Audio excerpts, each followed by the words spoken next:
बहुत समय पहले की बात है। बंगाल के कृष्णानगर के शासक महाराजा कृष्णचंद्र के दरबार में एक चतुर और हाजिर जवाब विदूषक गोपाल भांड रहते थे, जिनकी कहानियां और चतुराई की चर्चा दूर दूर तक थी। एक दिन महाराजा के पिता का देहांत हो गया और उनके अंतिम संस्कार के दौरान महाराजा ने भगवान को प्रसन्न करने के लिए एक स्वस्थ बैल की बलि दी, ताकि उनके पिता को स्वर्ग में शांति मिल सके। उस बैल को बाद में शहर की गलियों में छोड़ दिया गया। संयोगवश उस समय बंगाल के नवाब मीर जाफर एक अभियान से लौटते हुए कृष्णानगर के पास अपने शिविर में रुके थे। जब नवाब की नजर घूमते हुए बैल पर पड़ी तो उसे देखकर उनके मन में स्वादिष्ट भोजन की लालसा जाग उठी। उन्होंने अपने आदमियों को उस बैल को पकड़ने और अगले दिन उसके मांस से शानदार दावत तैयार करने का आदेश दिया। जब महाराजा को इस बात का पता चला तो वे बहुत चिंतित हो गए। उन्हें लगा कि यदि बैल मारा गया तो उनके पिता को स्वर्ग में शांति नहीं मिलेगी।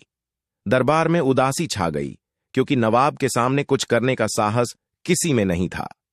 तभी गोपाल भांड, जो बाहर से लौटे थे, ने दरबार का माहौल देखा और महाराजा से कारण पूछा। महाराजा ने पूरी घटना सुनाई और अपने असहाय होने का दुख व्यक्त किया।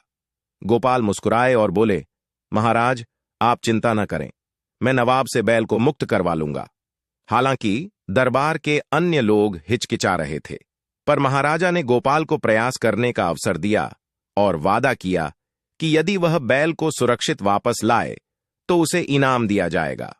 गोपाल सीधे नवाब के शिविर में पहुंचे और नवाब से मिलने का अनुरोध किया। उनकी ख्याति नवाब तक भी पहुंची हुई थी, इसलिए नवाब ने गोपाल का गर्मजोशी से स्वागत किया। गोपाल ने नवाब की खूब तारीफ की, जिससे नवाब का अहंकार बढ़ गया। फिर गोपाल ने अचानक शिविर के बाहर नजर डालते हुए पूछा, यह बैल यहां क्या कर रहा है? नवाब ने गर्व से कहा, यह बैल बहुत स्वस्थ है, कल इसका मांस हमारी दावत का हिस्सा बनेगा, तुम भी शामिल हो सकते हो। गोपाल ने अविश्वास जताते हुए कहा, आप सचमुच इस गंदे बैल को खाएंगे? यह तो शहर की गंदगी खाने वाला बैल है। गोपाल की यह बात सुनते ही नवाब का मन उबकाई से भर गया। उसने तुरंत बैल को छोड़ने का आदेश दिया और गोपाल को धन्यवाद देते हुए 3 सोने के सिक्के इनाम में दिए। गोपाल मुस्कुराते हुए वापस दरबार में आए और पूरी कहानी सुनाई। दरबार में सभी लोग हंस पड़े और महाराजा ने खुशी से गोपाल को वादे के अनुसार 5 स्वर्ण मुद्राएं दीं।